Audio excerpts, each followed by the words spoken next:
पिछले वीडियो में आपको हमने 21 तक बताया था। 22 क्वेश्चन देखिए, 22वां क्वेश्चन। इसमें कह रहा है कोसाइन, कोसेकेंट, सेकेंट, कोटेंजेंट, ये पूरा नाम लिखा हुआ है। साइड में आप कास कहते हैं, कोसेक कहते हैं, सेक कहते हैं और कॉट कहते हैं। इन फलनों के सामतत्व पर विचार करना है, माने इनकी कंटिन्यूटी पर आपको विचार करना है। क्या आप बता सकते हैं? देखिए, पहले कॉस के बारे में बता रहे हैं। आप देखिए, कॉस का जो होता है मैटर, कोसाइन लिखे हैं पूरा नाम, साइड में कॉस लिखते हैं। यक्स का मान आप कुछ भी रखिए, वास्तविक में जो इसका मान रख सकते हैं पूर्ण के रूप में, कभी भी इनफाइनाइट नहीं आएगा, कभी भी इनफाइनाइट नहीं आए। इनफाइनाइट माने अपरिभाषित मान, क्योंकि इसका जो मिनिमम मान होता है -1 और मैक्सिमम मान +1 है ना। अभी देखिए, cos π/2 का मान 0, cos 0 का मान 1 है ना, फिर cos π का मान -1। तो यक्स का मान कुछ भी रखिए, आपको इनफाइनाइट नहीं मिलेगा, अपरिभाषित मान नहीं मिलेगा। तो हमें इसमें इसको देखना पड़ेगा। x बराबर a पर चेक कर दें। इसके लिए x बराबर a, कोई स्वेच्छ हमने बिंदु ले लिया,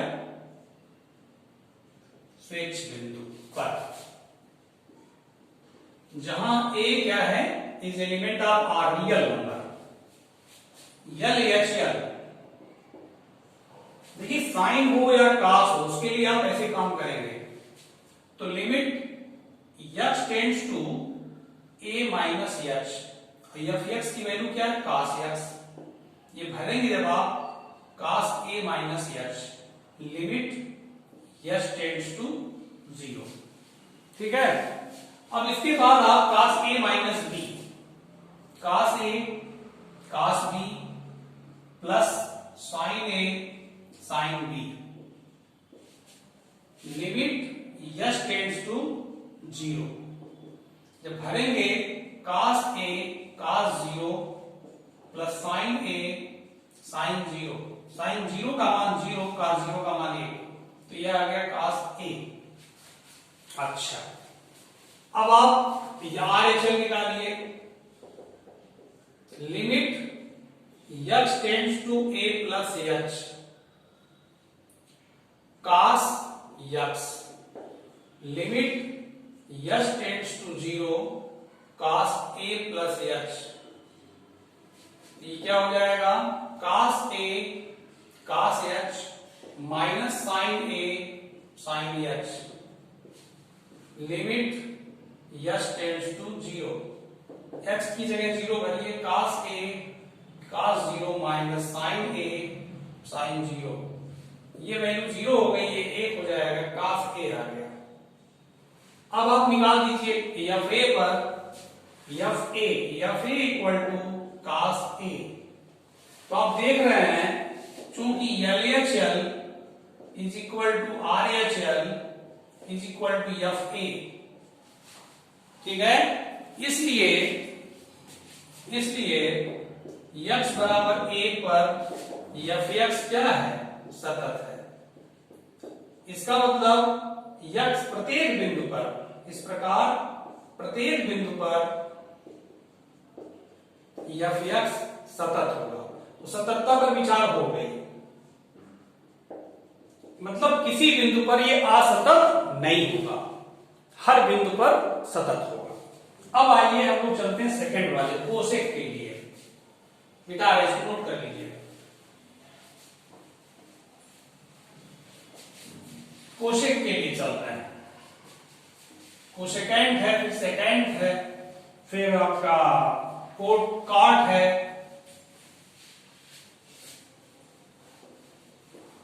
देखिए, कोसेक की बात हो रही है, आपको हम बताएं। कोसेक में कोसेक 0 का मान कितना होता है, इनफाइनाइट। कोसेक 0 की वैल्यू इनफाइनाइट होती है। देख रहे हैं, x का मान मिल गया 0, जिस पर अपरिभाषित मान आ गया। इसका मतलब x बराबर 0 पर असतत होगा। भाई सतत तो तभी होगा जब परिभाषित मान दे हो, अपरिभाषित मान पर असतत होगा, क्योंकि उस पर ग्राफ ही नहीं बनेगा। पाई पर देखिए, पाई पर भी इनफाइनाइट होगा, 2 पाई पर इनफाइनाइट, जितने मिलेंगे आपको 3 पाई पर इनफाइनाइट, 4 पाई पे इनफाइनाइट, कोसेक 4 पाई पे इनफाइनाइट, 5 पाई पर इनफाइनाइट, 0 से लेकर देखिए पाई, 2 पाई, 3 पाई, 4 पाई, 4, 5 पाई, 6 पाई, 7 पाई, सब पर कोशेक का मान इनफाइनाइट होगा। इसका मतलब x बराबर 0 पर असतत होगा, पाई पर असतत होगा, 2 पाई पर असतत होगा, 3 पाई पर असतत होगा, 4 पाई पे असतत होगा। तो असतत के बहुत से बिंदु हैं, तो इसको व्यापक रूप में लिख सकते हैं कि x बराबर n पाई, जहां n is element of z, z माने पूर्णांक, z माने पूर्णांक। देखिए आप n का मान 0 भरिएगा तो आपको कोसेक 0 मिलेगा, n का मान 1 भरिएगा तो कोसेक पाई मिलेगा, n का मान 2 भरेंगे तो आपको कोसेक 2 पाई मिलेगा। तो इन मान पर, इस पर फंक्शन का मान क्या आएगा? अपरिभाषित आएगा। परिभाषित माने इनफाइनाइट जैसा मान अपरिभाषित होगा। जब अपरिभाषित होगा इसका मतलब,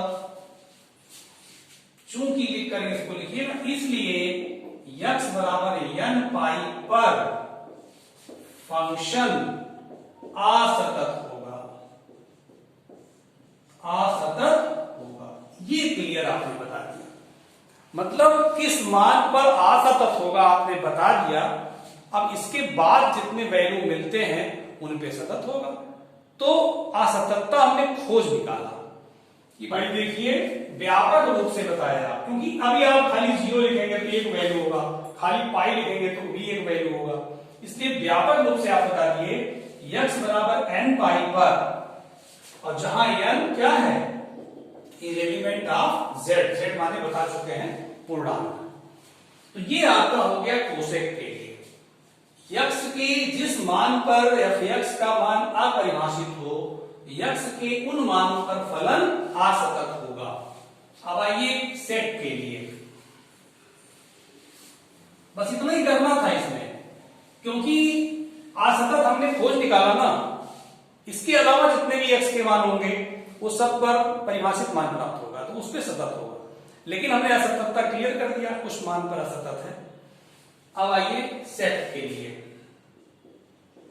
सेट के लिए बात करें। देखिए आप देखिए सेक पाई बाई 2 का मान कितना होता है, इनफाइनाइट। सेक 90, कॉस 90 0 होता है, तो सेक 90 अनंत। सेक 3 पाई बाई 2 पर अनंत, सेक 5 पाई बाई 2 पर अनंत। ऐसे ही आप विषम लेते जाइए, सेक 7 पाई बाई 2 पर अनंत, इनफाइनाइट। ये सब अपरिभाषित मान है। कैसे मान है? अपरिभाषित मान है। इसका मतलब x के इन वैल्यू पर ये फंक्शन f(x) अपरिभाषित मान दे रहा है। इसका मतलब x के इन वैल्यू पर f(x) असतत होगा। तो इसको व्यापक रूप में कैसे लिखें? देखिए व्यापक रूप में कैसे लिखेंगे, x बराबर 2n+1 पाई बाई 2, जहां n is element of z, z माने पूर्णांक। अभी आप n बराबर 0 रखिए तो आपको पाई बाई 2 मिलेगा, पर f(x) परिभाषित नहीं होगा, माने अपरिभाषित होगा। परिभाषित नहीं होने मतलब अपरिभाषित होगा। ठीक है, इसलिए x बराबर 2n+1 पाई बाई 2 पर f(x) असतत होगा, असतत होगा। अभी आप देखिए मैं कह रहा था n बराबर 0 रखेंगे तो आपको x बराबर पाई बाई 2 मिलेगा। x बराबर 1 रखिए, n बराबर 1 रखिए आप तो आपको 3 पाई बाई 2 मिलेगा, 2 रखिए तो 5 पाई बाई 2 मिलेगा। ऐसे ऐसे n के मान आप पूर्णांक रखते रहिए तो x के वो मान मिलेंगे जिस मान पर एफ एक्स का मान अपरिभाषित प्राप्त होगा, इसलिए एक्स के उन मानों पर फलन डिसकंटिन्यूअस होगा। ठीक है, तो आप डिसकंटिन्यूअस के बिंदु निकाल ले रहे हैं।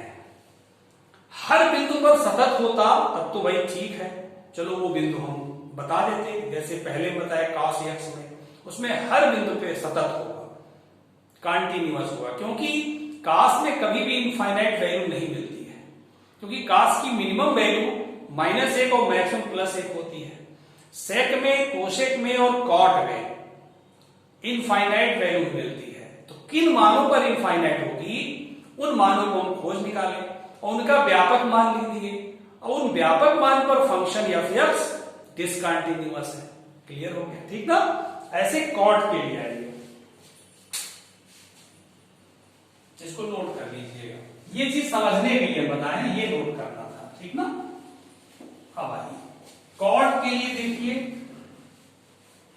अच्छे से बैठ के सुनिएगा पूरी बात, तो आपको बहुत अच्छा समझ में आएगा। F x equal to cot x, cotangent दिए हैं तो शॉर्ट में कॉट लिखते हैं।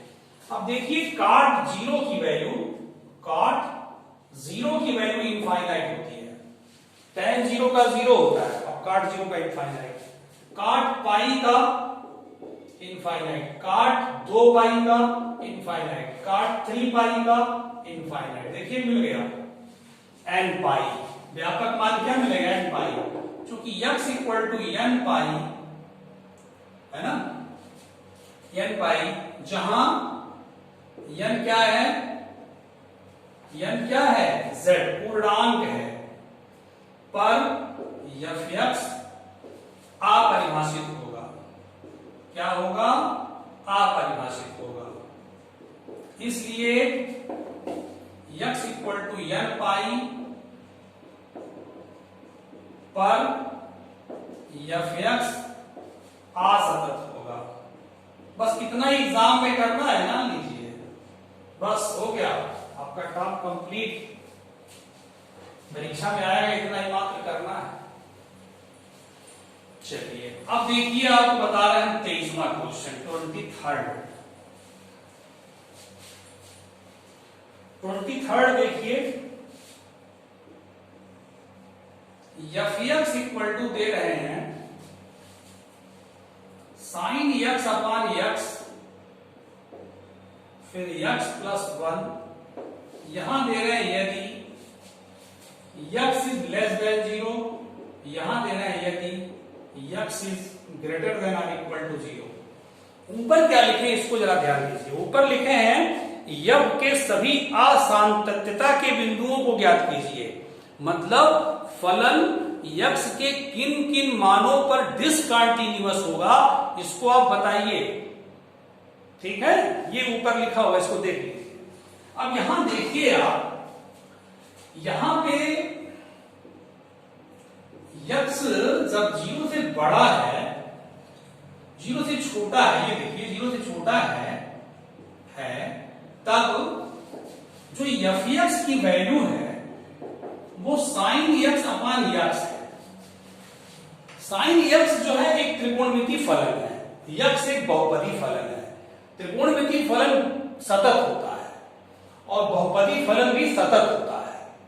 ठीक, तो दोनों फलन सतत है, इसलिए दोनों का भागफल जो होगा वो सतत होगा, सतत होगा।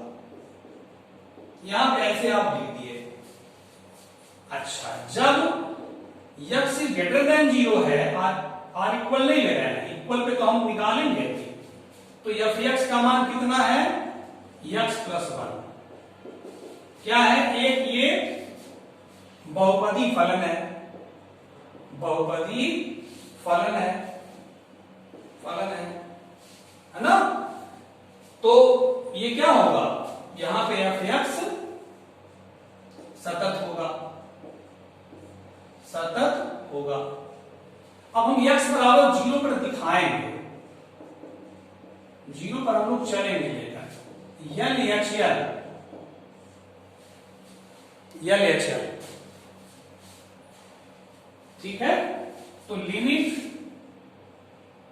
x tends to 0 minus h, और एफ देखिए जीरो से कम पे एफ एक्स का मान ये दिया जाएगा साइन एक्स अपॉन एक्स। इसके बाद देखिएगा limit h tends to zero sine 0 minus h upon 0 minus h. अब देखिए limit h tends to zero sine minus h upon minus h. Limit h tends to zero minus sine h upon minus h. Minus minus cancel हो जाएगा। Limit h tends to zero sine h upon h. आपने first year में ये value पढ़ा है, इसका मान 1 होगा। फर्स्ट ईयर में ये पढ़े हैं आप, ठीक है। अब आइए आर एच एल।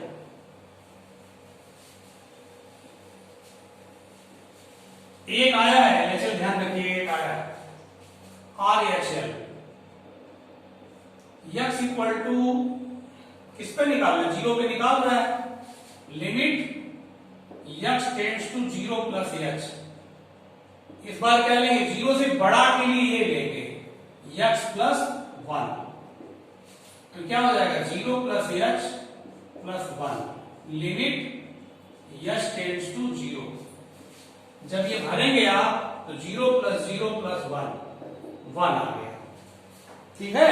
एलएचएल भी 1 आया था, आरएचएल भी 1 आया। अब किस पे निकाले, 0 पर। x बराबर 0 पर एफ एक्स की वैल्यू x का नहीं कर, क्या हो जाएगा 0 प्लस 1। यानी कि जब चूंकि x बराबर 0 पर एफ एक्स बराबर क्या है x प्लस 1, तो एफ 0 बराबर 0 प्लस 1 कितना आ गया 1। चूंकि एलएचएल बराबर आरएचएल बराबर एफ 0, इसलिए x बराबर 0 पर एफ एक्स क्या होगा, सतत होगा। अब देखिए ध्यान से सवाल को, अब यही समझने की बात है। इन्होंने सवाल की शुरुआत में लिखा है कि आप असांतत्यता के बिंदुओं को ज्ञात कीजिए, डिसकंटिन्यूअस के बिंदुओं को ज्ञात कीजिए। तो आप देख रहे हैं कि 0 से कम पर भी सतत है, 0 से बड़े पर भी सतत है और 0 पर भी सतत है। इसका मतलब इस क्वेश्चन में असांतत्यता का कोई बिंदु नहीं होगा। इसका मतलब यक्ष का कोई बिंदु नहीं होगा जिस पर फलन असांतत हो। लास्ट में यही लाइन लिखेंगे, अतः असांतत्यता का कोई बिंदु नहीं होगा। अतः असांतत्यता का कोई बिंदु नहीं होगा, कोई बिंदु नहीं होगा। बस ये क्वेश्चन आपका लग गया। तो 23rd तक आज मैं बता रहा हूं, इसके बाद आपको नेक्स्ट वीडियो मिलेगा आगे के क्वेश्चन। ये क्वेश्चन इस तरह था, मतलब हर बिंदु पे सान्तत्यता मिला, 0 पर भी, 0 से बड़े पर भी, 0 से छोटे पर भी। देखिए 0 से छोटा 0 से बड़े का हम पहले ही कह देते हैं और 0 पर दिखाते हैं। आप अगर खाली 0 पर दिखा देंगे, 0 पर दिखा देंगे तो वो आपका थोड़ा ठीक नहीं माना जाएगा। अगर 1-2 लाइन शुरुआत में लिख लेते हैं तो आपका 0 से कम, 0 से कम का मतलब समझते हैं -1 -2 -3 -4, और 0 से बड़ा क्या +1 +2 +3 +4, ये हुआ। और जब 0 पे करते हैं, ये एलएचएल वाला जब लेते हैं 0 से कम, तो वो 0 से कम बहुत कम, 0 से बहुत 0 के समीप वाला होता है, और 0 से ज्यादा वो 0 के समीप वाला होता है। और जब ये कहता है 0 से कम, तो ये -1 -2 -3 पहुंच जाता है, और 0 से बड़ा कहता है तो +1 +2 +3 पहुंच जाता है। तो बड़े बड़े मानों पर भी आपका संतत है और 0 पर भी संतत है। इसका मतलब यक्ष के किसी बिंदु पर असंतत नहीं होगा, यक्ष के हर बिंदु पर संतत होगा। तो अब आपको नेक्स्ट वीडियो में अगले क्वेश्चन बताते हैं, ठीक है। ओके बेटा।